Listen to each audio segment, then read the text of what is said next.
Okay. Yeah. Well, hello everyone. We're doing a charting companion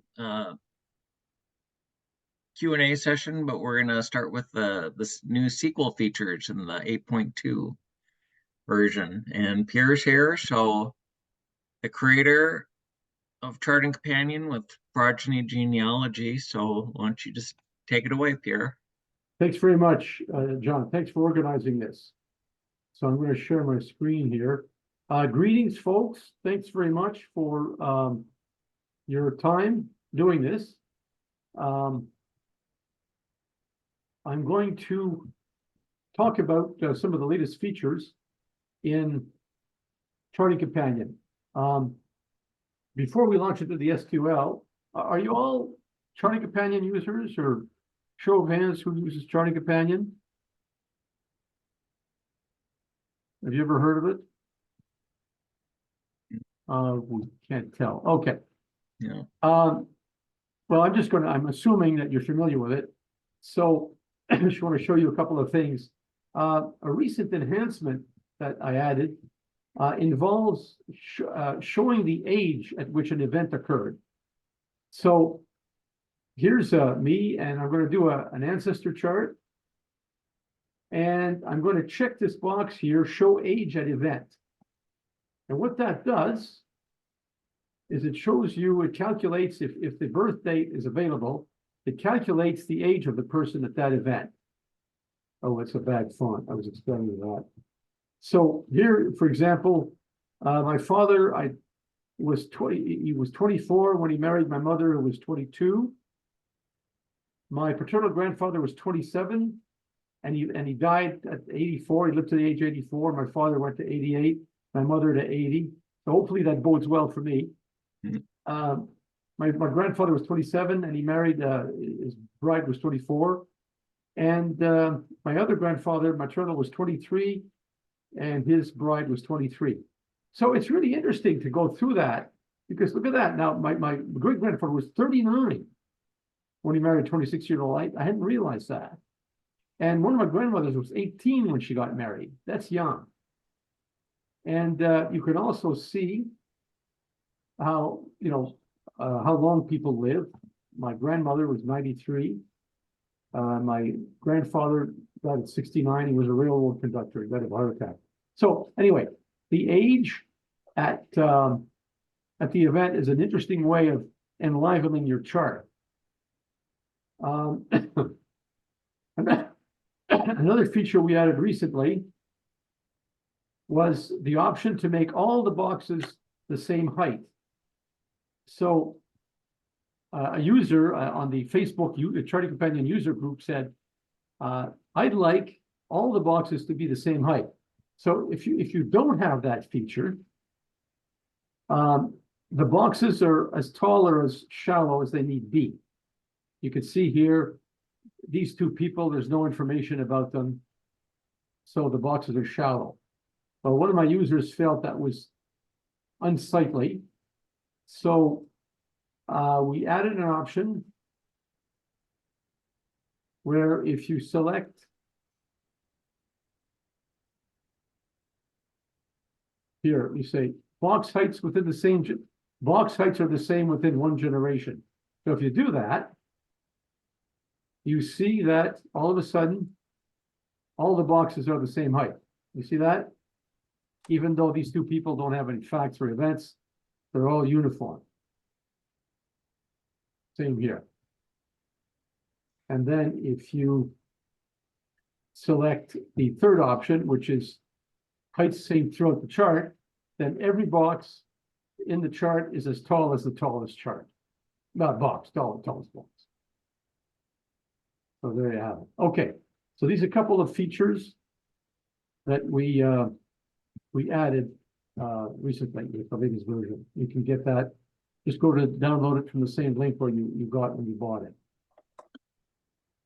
So now I'm going to talk about a new feature called the SQL. So the SQL is an interesting feature. You all see that? Structured query language?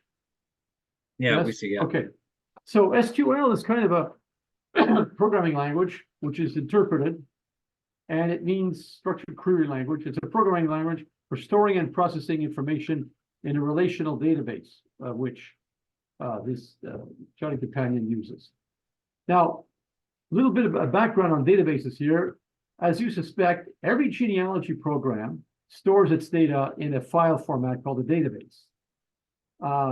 Personal ancestral file or path uses a proprietary scheme. Ancestral Quest is based on path, so it uses the same proprietary scheme. Legacy uses Microsoft Access. Roots Magic uses an SQLite database. SQLite is a free, very popular database format. Early versions, pre-2008 versions of Family Tree Maker used something called the Object Linking and Embedding Compound Document. Later on, when Ancestry took over, for a while they were using a database called VistaDB, and currently Family Tree Maker also uses SQLite database. Now, Charting Companion has been programmed to access and read the databases directly. So if you use Path or Legacy or Roots Magic, Charting Companion can read the database format directly, which is a great feature because it means that you don't have to do any exporting, you don't have to do any intermediate processing. As soon as you are finished editing or adding the latest information to your database, Charting Companion can read it. Except Family Tree Maker. Family Tree Maker, although it's SQLite, is encrypted. It means that it's got a secret code. Of course, they don't share the encryption keys. So as a result, Charting Companion has to go through Family Tree Maker, the Family Tree Maker program, to access the database. Incidentally, when Charting Companion imports a GEDCOM, it also uses SQLite, but the formats are different. All right, so that's background on databases. So we've got on our blog, we have a series of, if you go to our website and click on blog, we have a series of posts that explain the database, the format that we use, and a little bit about the schema or the structure of the database. Now, I want to emphasize this. All the commands, all the SQL commands that I'm going to describe, they only apply if you import a GEDCOM file. You can only use the SQL commands if you're dealing with a GEDCOM file. So, for example, here I've got a Roots Magic file, and the SQL query is grayed out. So let's go and open a GEDCOM file. And now the SQL is active. And the reason is that even though different programs all use SQLite, the way they design their internal schema is completely different. Now, I'm just going to throw a bit of a detour here. I've been urging the Makiev Software Makiev company to consider changing their encryption so that you, the user, have the choice of whether you encrypt or not. And if that option were available, then if you had the option of deciding whether you want to encrypt it or not, Charting Companion could go in and access the SQLite database directly. And so John Fassbender operates an enhancements poll. Now I'm just posting there, I'm just posting to the chat. There's a link to a page that gives you a series of links where you can join the Charting Companion users group. Do they have to be a member of the group to vote, John? No, all they need is access to the forum, so they don't have to be a member of the group to. Okay, so if you click on that link, you will go to a page on my website, and you will have a list of links there, and you can go to a poll that John is conducting that asks users what they would prefer, what enhancements they would prefer that Makiev bring to Family Tree Maker. And one of them there, number 23-06-005, this is the one that asks Makiev to change family tree maker so that you, the user, you've got the option. You can either encrypt it or not encrypt it. And if you choose for it to not be encrypted, that opens up some more possibilities. It's up to you. Leave it up to you, the user. Okay, so and what's the closing date on the voting, John? The 3rd of March? Yeah, March 3rd. So folks, please go and vote before March 3rd. Okay, so before you can understand the SQL, I have to describe a little bit about what the database contains. And when Charting Companion imports GEDCOM into an SQLite database, it creates 7 tables. And they are persons, places, events, images, notes, citations, and authors. So we're going to go over some of them. The persons table includes a series of fields. And in the first column here, you have the name of the field. This is the official technical name that the Charting Companion assigns to the field. And every person has a PIN, which is just a sequential number, unique to every person in the database. It means person identification number. Now, naturally, we store the person's name in the persons table. We store the PIN of the father and the PIN of the mother, the biological parents, the person's sex, and that's basically it. That's the person's table. Now, we have also a places table, which contains a list of places, all the places that you refer to in your database.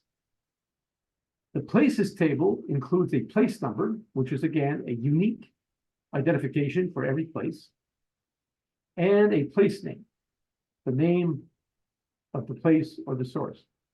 Now, this table contains much more than just places. Depending on this third field called place type, this table can contain the name of a source, a source of information that you cite. It can be the address of a repository, or it could be the name of a repository, or the name of a publisher, the title of a book, user-defined event description, and irregular text date. So there's a lot of information in this place table. And what each record contains depends on this place type number. And there's other information here that I won't go into pertaining to repositories and source citations. But the important thing is the place number and the place name. Stop me if you have any questions, eh? Art's posted a question. He said, does MyHeritage Family Tree Builder need to export a GEDCOM to work with Charting Companion 8? Yeah, well, I think MyHeritage Tree Builder's native format is GEDCOM. Yeah. I did do a quick search, and it looks like they use SQLite. Oh, they do?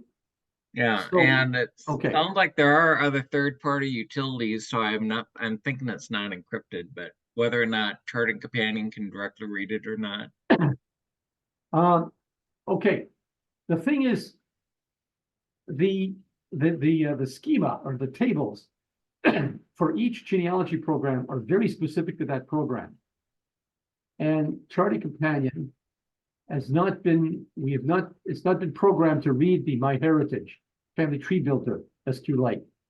We could, if MyHeritage wanted to make an arrangement with us, we could. But to answer your question, yeah, you would have to export the GEDCOM from MyHeritage to GEDCOM, and then from GEDCOM to Charting Companion. Yeah. So yeah, stop me if you have any questions. Yeah. The third table is the events. And the event table includes the PIN of the person to whom this event belongs. The event type, which I'll describe later on. There's a long list of event types. It's birth, marriage, death, and so on. An event sequence number, which is a unique number within each person. It contains a from date in the format of year, month, date.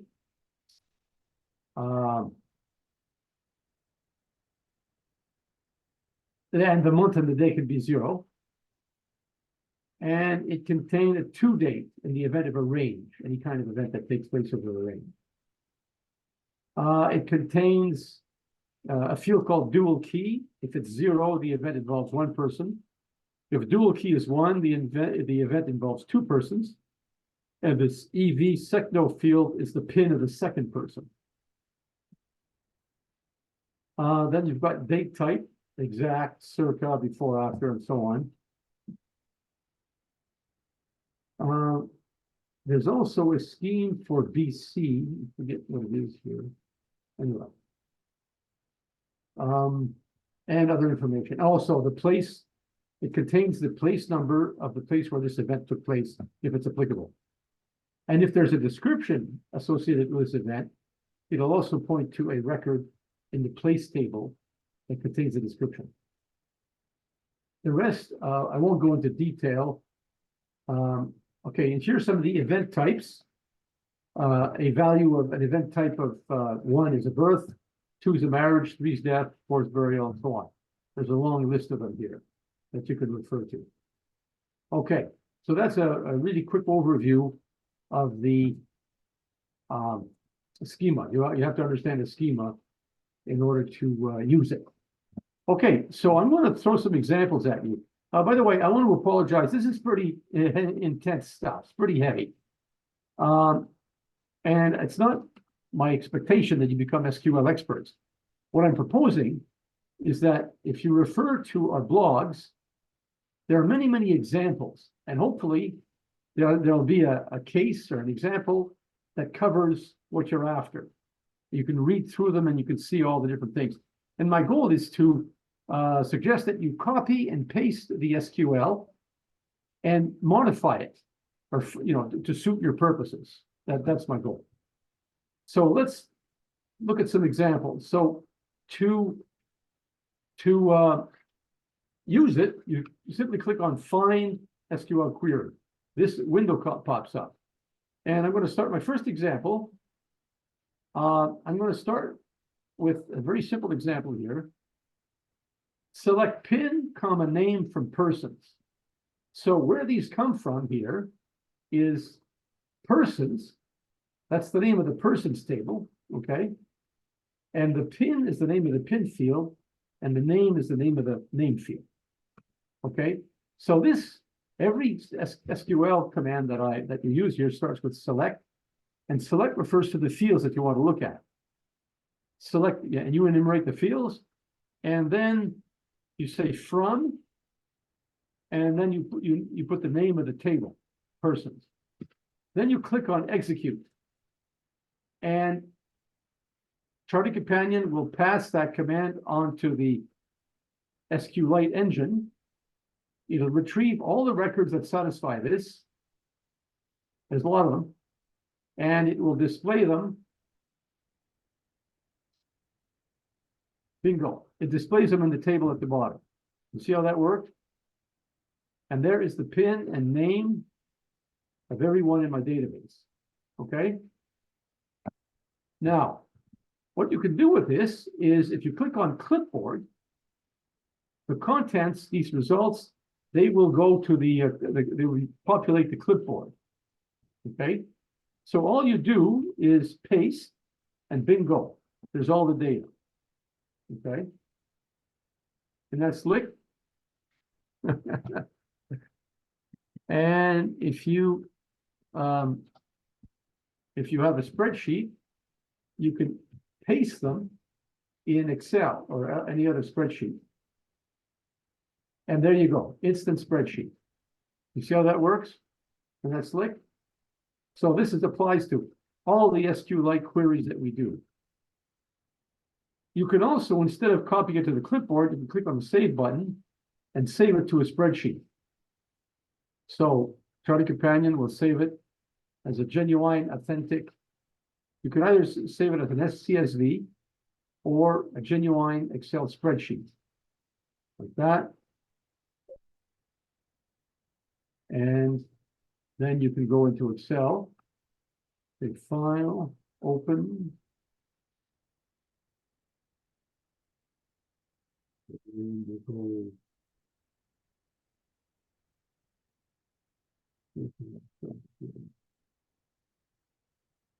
F. Yep. There it is. Excited. Right there. And there it is. There's my spreadsheet with that. Same as the other. Okay. Cool. So that's an overview of the operation. So let me see. Now that's a lot of results. The select from can be modified with the where clause. And the where imposes conditions, and you can say any condition you want to say. I want to see pin and name where pin equals 1, only for one person. You do that, click on execute, and bingo, there's only one person that satisfies that because every pin is unique. You see? There's the result. That everybody comfortable with that? Yes? No? All right. So I'm going to go through some more examples here. So now we retrieved the person whose pin was 1. Now we're going to retrieve all the men. So you paste that there. Select name from persons where sex equals 1. Now in the Charlie Companion database schema, sex of 1 is male, 2 is female. So if I do this and I click on execute, you can see the results telling out there. It's retrieving all the records from the place table, persons table, where sex is 1, and there it is. These are all men. So you can go and modify this and say sex equals 2, and you will get all the women.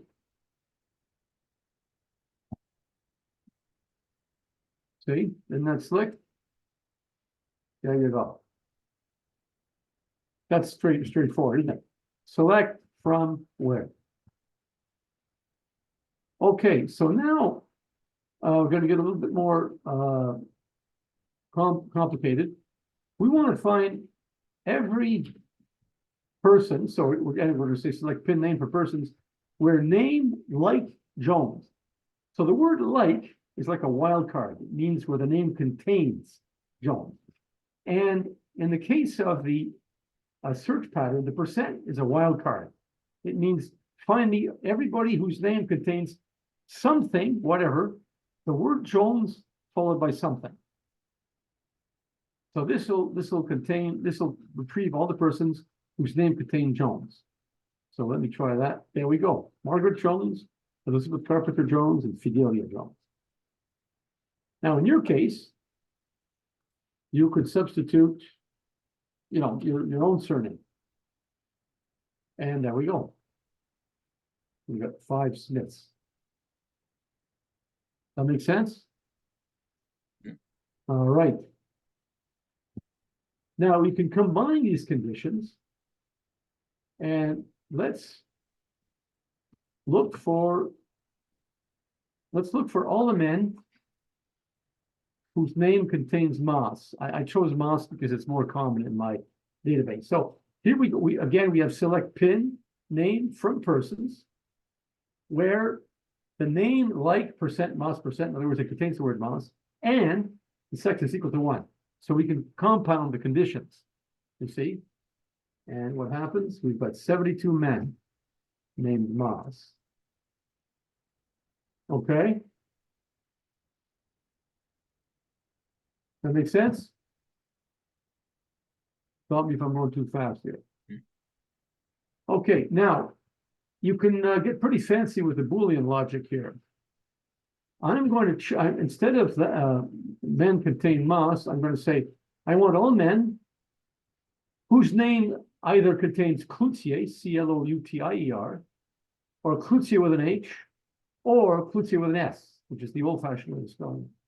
So notice what I did here. I put parentheses. So I said, select the pin name for persons where, open parenthesis. The name is either Cloutier or with an H or with an S, close the parenthesis, and sex equals 1. So the condition is satisfied if either that condition or that condition is satisfied, and that. And I get 113 results.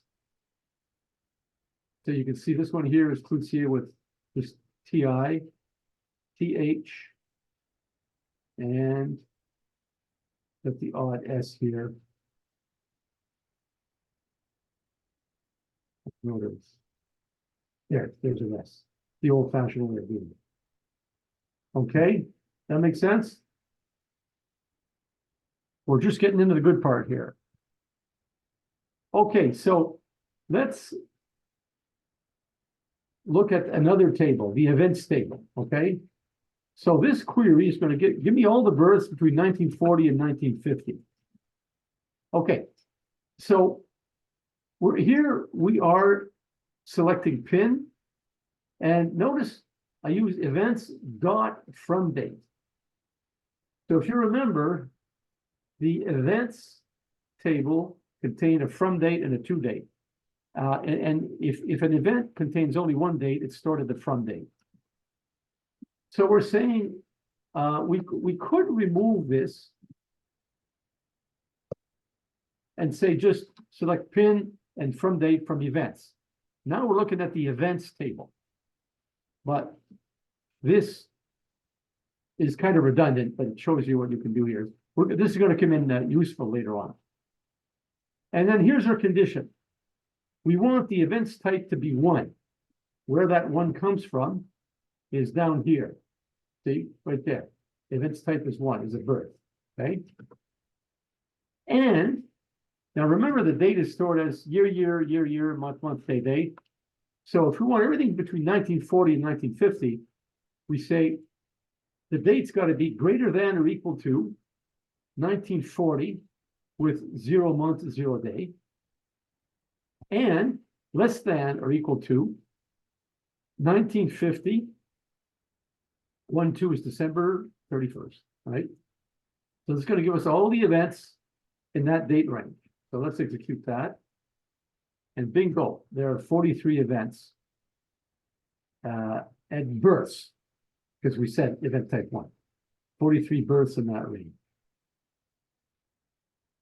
So this is really handy. You can start getting really, with surgical precision, you can start carving up your data.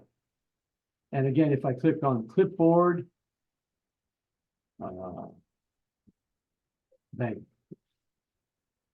There's the data, all pasted, ready for you to do further analysis on. Isn't that slick? All right. So that's an example of some fancy conditions. So naturally, in your case, you would change these numbers to suit your purpose, and maybe change the event type. You want deaths in this range, you change that to a 3, execute, and bingo. These are all the deaths in that date range. All right. So now what we have here is a pin and a date. That's not very useful because we don't have a name. So now we're going to introduce something fancy here, which allows you to use 2 data sets. Okay, so this is where it starts getting a little bit heavy. So we have 2 select statements in this clause. And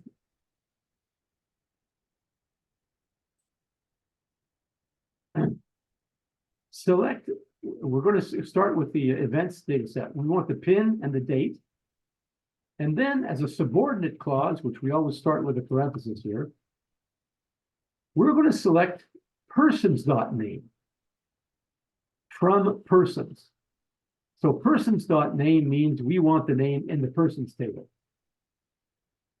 And we want the pin from the persons table to match the pin in the events. So what we're doing here is we're telling SQLite, grab all the events and then match the pin of the event to the pin of a person. That's how we grab the name. I don't expect you to understand this right off the bat. It takes a little bit of practice, but so we're saying select the name and The as clause is called an alias. We're giving this person's name the alias of name, just to make it easier to deal with. From events, where event type is 1 and event is in the date range. So let's execute that. And bingo, we've got the name now. We've got the PIN of the person, the date, and the person's name, which is more meaningful. So these are all the births in that date range with the names. Okay. Again, a lot of this, just take on faith, just copy and paste, and do the same thing I did to learn programming, which is change stuff, poke in values, change stuff, and see what happens. You can do no harm. This is read only, so you cannot harm the database in any way with this SQL. So now we're going to get a little bit fancier. Not only do we want the name of the person, we also want the name of the place where this birth took place. So here we say select persons.name, the name of the person, the date from the events, and the place name from the places. Now this is really voodoo stuff. You just got to take it on faith. From open to parens, we introduce an expression called inner join here, which causes SQLite to take combine persons and events and match on the PIN. So here we're combining events and persons where the PIN of the event equals the PIN of the person, okay? And we're also joining on places where the place number in the event equals the place number in the place. And if we execute that, we have the person's name, the date, and the place name. There you go. So the idea here is you would simply modify these numbers in the event type and just use what it is. There's many examples like that. Okay, I see here we have another one here. This is how you find persons that don't have any parents. Okay. We're doing, again, select persons, not the name from persons, where the father PIN is 0 and the mother PIN is 0. In other words, we don't know either parent. Execute that. And we have, wow, 1,900 people whose parents are unknown. This is end of the line people. So obviously an opportunity to pursue our research here. All right.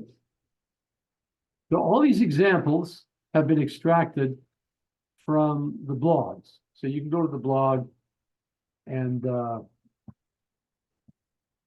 just browse through them and read through them. Try stuff, copy and paste it and so on. Okay, I see we're losing people here. I apologize. If there's anything specifically you want to do, let me know. Here's an example on how to bring up all the people born on a specific date. So we say select the name, person's name, and events date from events. Inner join means find me all the persons that match find the person record matching the event record.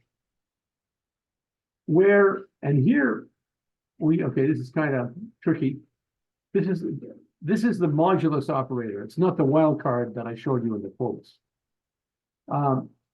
What this does here is events from date modulus 10,000. If you remember, the date is 4-digit year, 2-digit month, 2-digit day. When you do this, it's the remainder of the division by 10,000. What you're doing here is you're isolating month and day. You're just dropping the year completely. And if you then divide by 100, you get the month. This is integer division. It doesn't carry fractions. So this here will get you the month. So if the month is equal to 7 and the day is equal to 4 and the event type is 1, There we go. These are 3 people born on the 4th of July. If we take away this condition,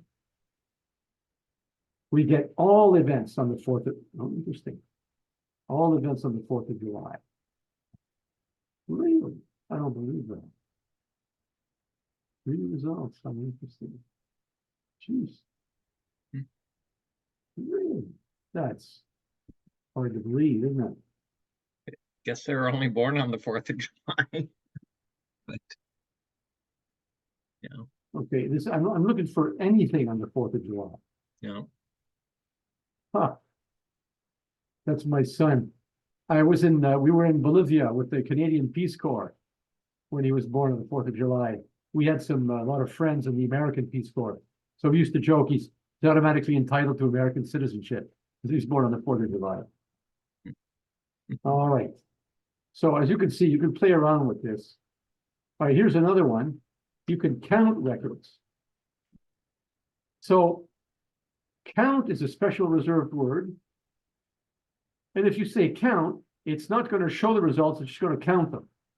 So we say select count asterisk, which is all the records from persons where sex equals 1. Whoops. Did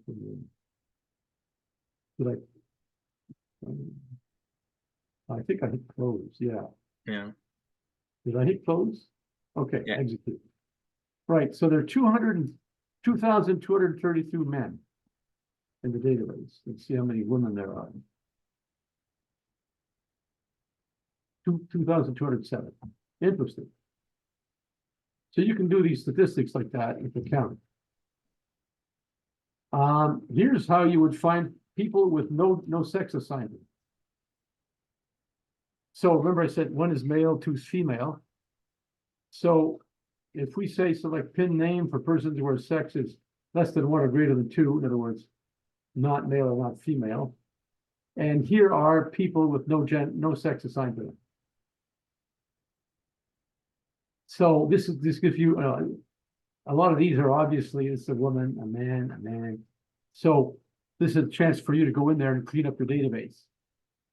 You can save this list and then print it and go into your family tree maker database and start cleaning up your data. Of course, I would never suggest yours is as sloppy as mine, but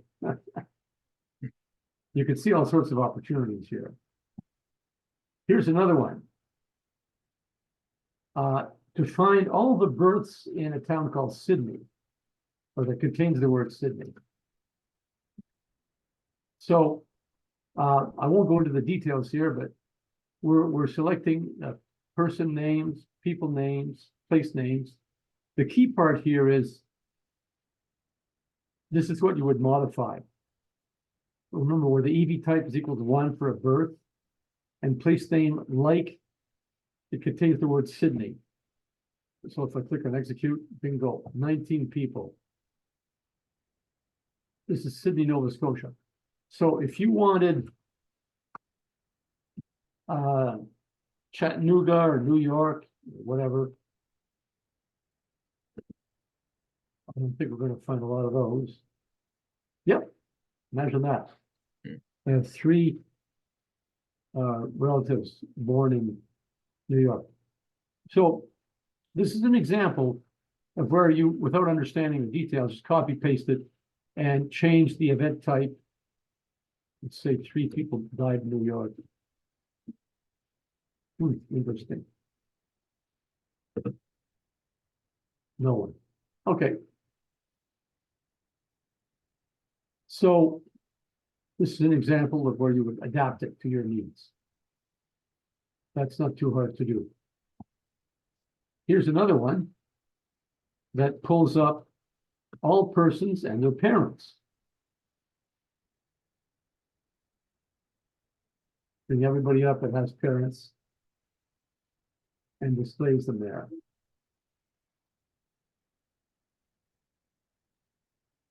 There. So that's kind of cool. So, you could, copy that to the clipboard and then paste it. So it's a really handy way of doing some ad hoc extracts like that. Here's a list of everybody and their parents. So look it in handy for your own purposes. So that's an example of doing it. Display all couples.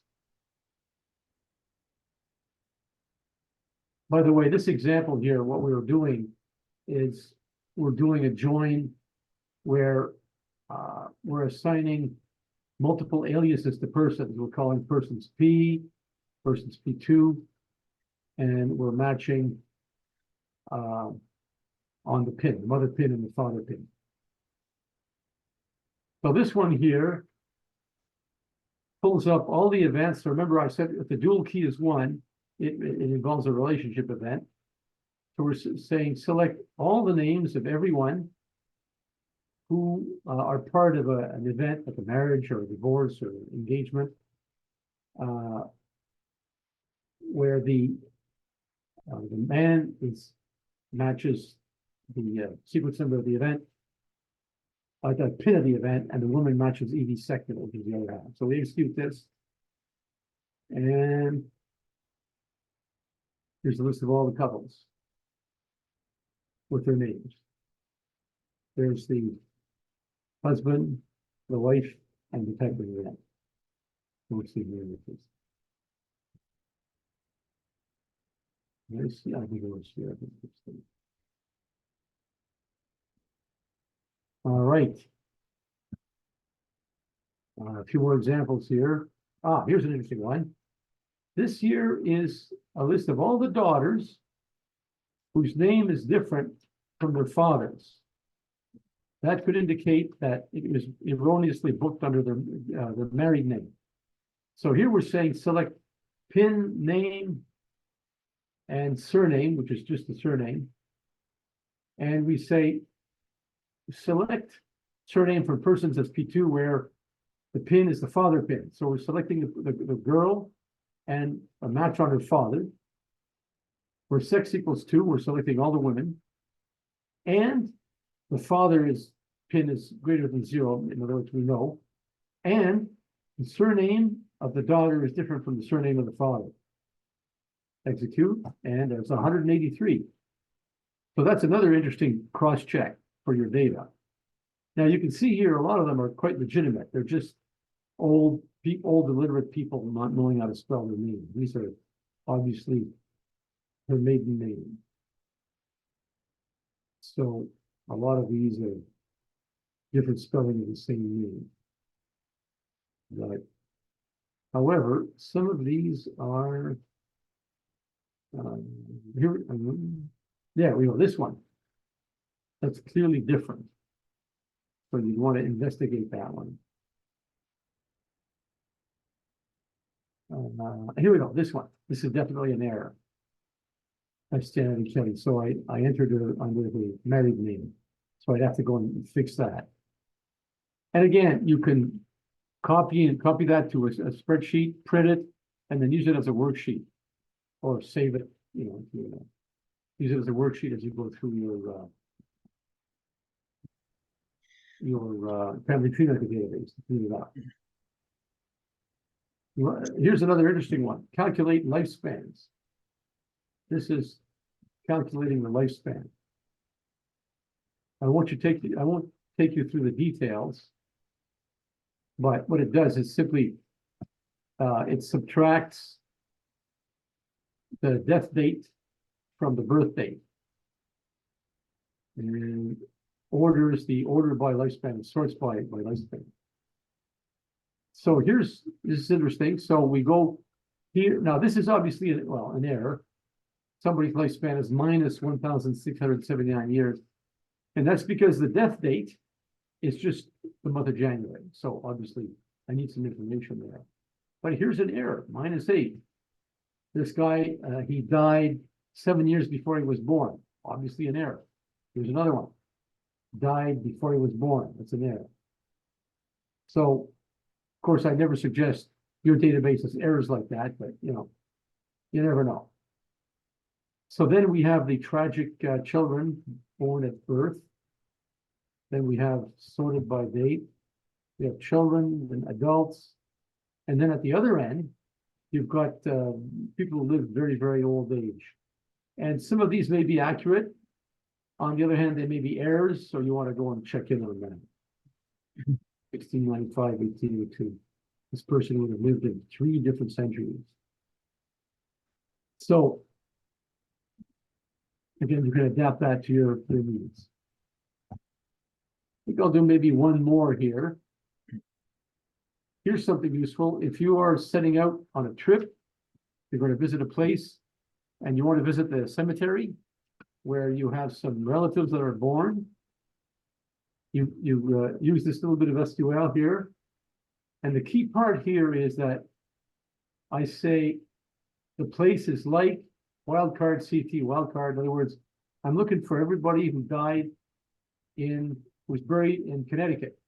EV type 4 is a burial. So execute that. And I got 28 people. My wife's family comes from New England, way, way back. So there's a lot of that, Connecticut. So depending on where you're going, you just insert the name of the cemetery there, copy and paste this query, insert the name of the cemetery, and you got yourself a list of graves to visit.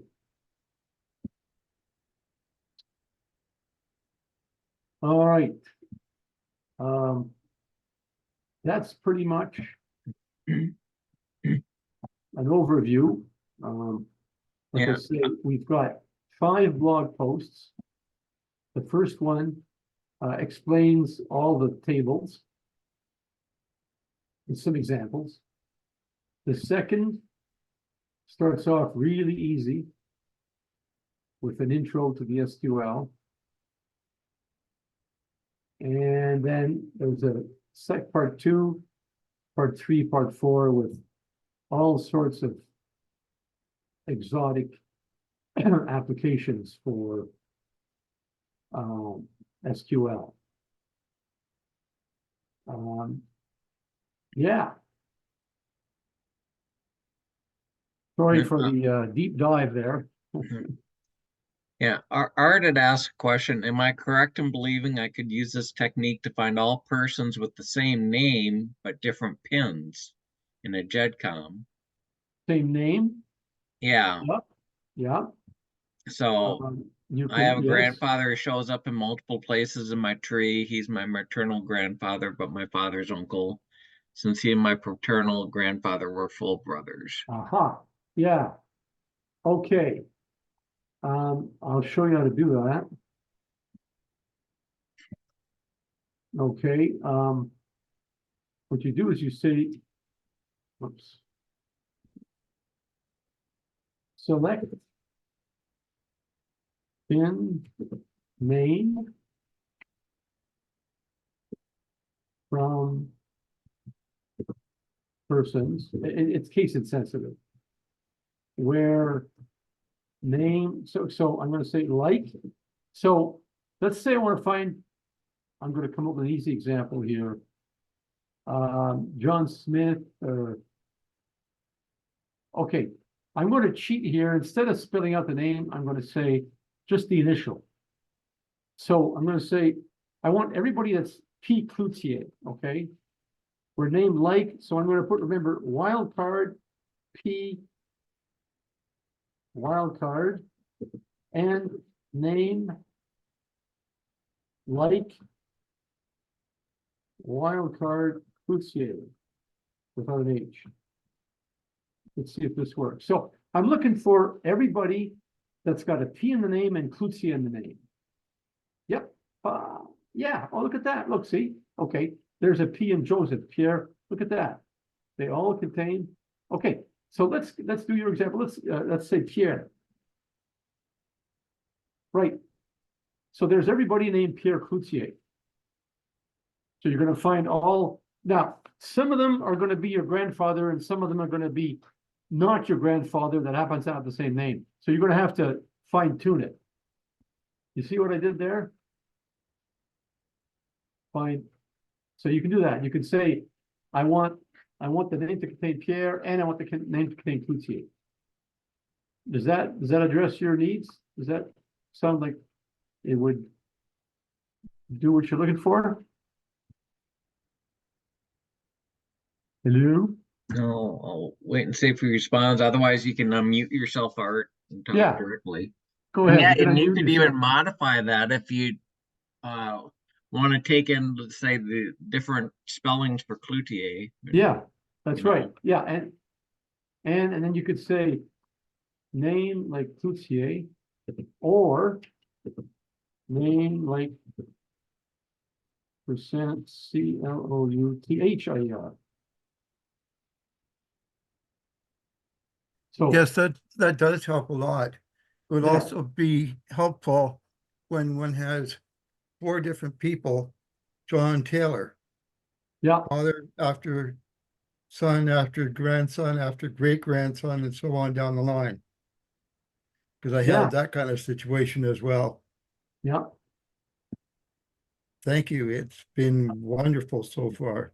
I Very, apologize. This is pretty heavy stuff. I'm really sorry. I wish I could make it simpler. oh, I've had no problems following your examples. You've done an Yeah. excellent job. You know what they say, with great power comes great responsibility. True. And some of these, for the majority of people, yeah, you may not be able to do this, but like I said, you can either email Progeny Genealogy support or join the Charting Companion group. We've Yeah. got a guide section for as people as come up with the ones. We put all these, so like if you want to find out where, we've had some where where you had, say, a Smith married a Jones. Pierre just helped me do one where because we had someone once ask a thing, well, I want to find all my custom facts in my tree. And that was that event ID, I believe 56 of memory Yeah. members. Yeah. That's for a custom fact. Yeah. I'll pull that up here. So Yeah, I can see great functionality here. This looks like it's a very helpful feature. Yeah, it's very powerful. Here's the query that John is referring to here. yeah. This was for a list of all the user-defined custom events. And Okay. that's in the blog. We've got that in the blog somewhere. Yeah. So if something comes up that you can't figure it out, post your question on the Charting Companion user group on Facebook or email us and we'll publish it on the Charting Companion user group for everybody to benefit from. Okay, thank you. Yeah, and if you're doing it and if you said, hey, I came up with this script, this query to do this, and Yeah. and Yeah, sure. I'll add it to the guide section. So it's Yeah.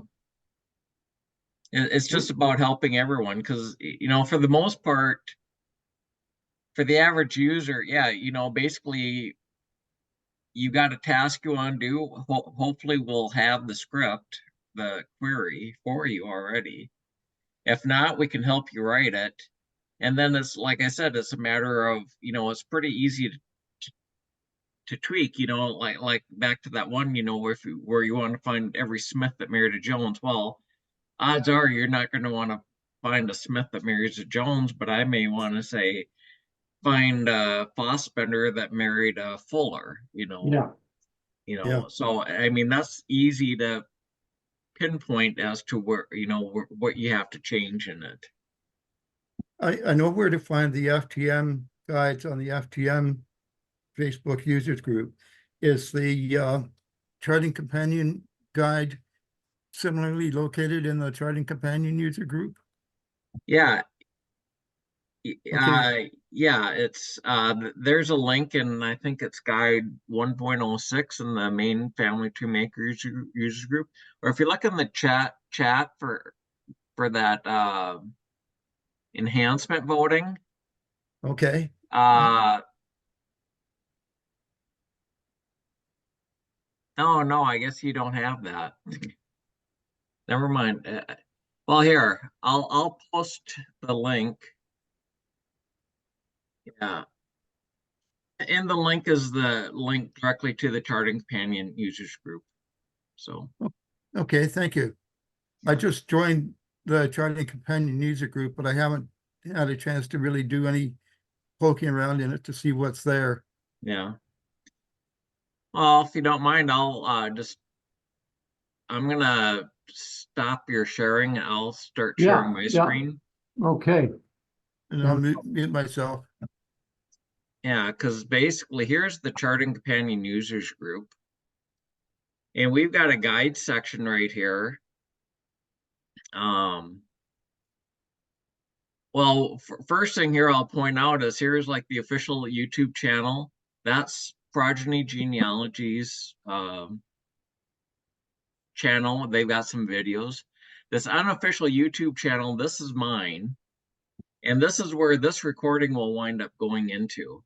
Because I've got recordings for that and for the other plugin for Family Tree Maker called Family Book Creator. But they'll go in here. But anyway, down here, a lot of this started up with the DNA aspect, but yeah, down here, guide 7, here's one just here on SQL queries. So it's like, okay, here's one on whoops. Yeah, this thing really jumps around. Entering here, let me jump back here. Here's one on yeah, unsourced facts. Yeah, so yeah, Pierre came up with that one for missing citations. Yeah, finding events with no source citations. Here's like the multiple sets of parents. The age at death, how to find couples with no children.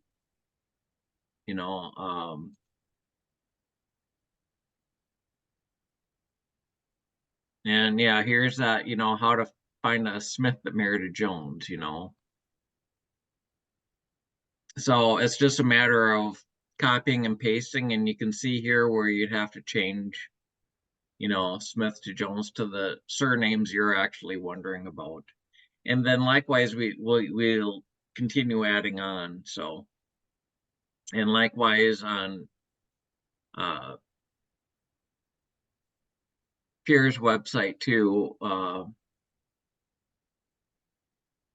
he's got those examples there, and they'll just, whoops, I guess, so between there and the Charting Companion group, hopefully that there's queries. It just gives you more options that, because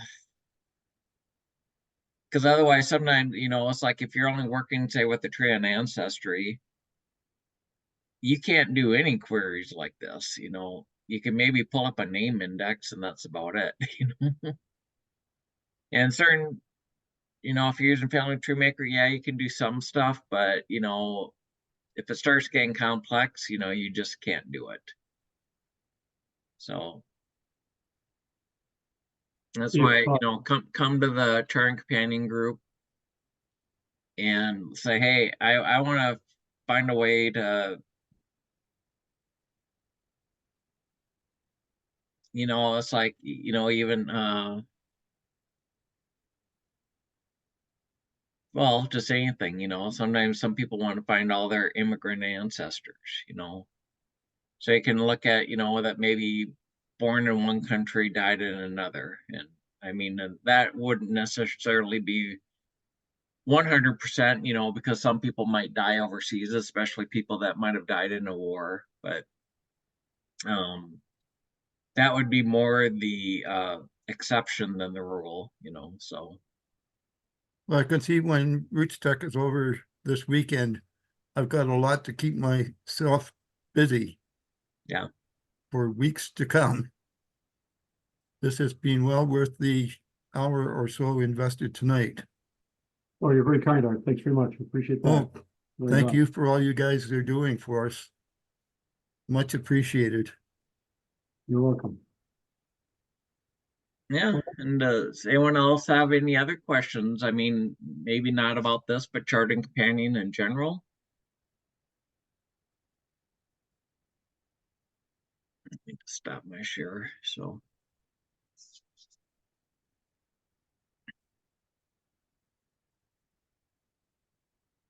well, if not, we can wrap it up, and then well, Pierre and I will be back here in what, about 12 hours. Exactly, yeah. And we're just doing this for different times because you know, we got people all over the world, and you know, it's like over in Europe, it's like what about there? Well, England's like 6 hours ahead of us, so that's what about 1 a.m. right now, and Australia's probably, I don't know, they're probably just waking up or something. I don't know. But anyway, that's why we try about 2 different times. So anyway. So, but like I said, this one and the next one will be up on the YouTube channel. So anyway, if you ever want to rewatch this, so I'm gonna stop recording.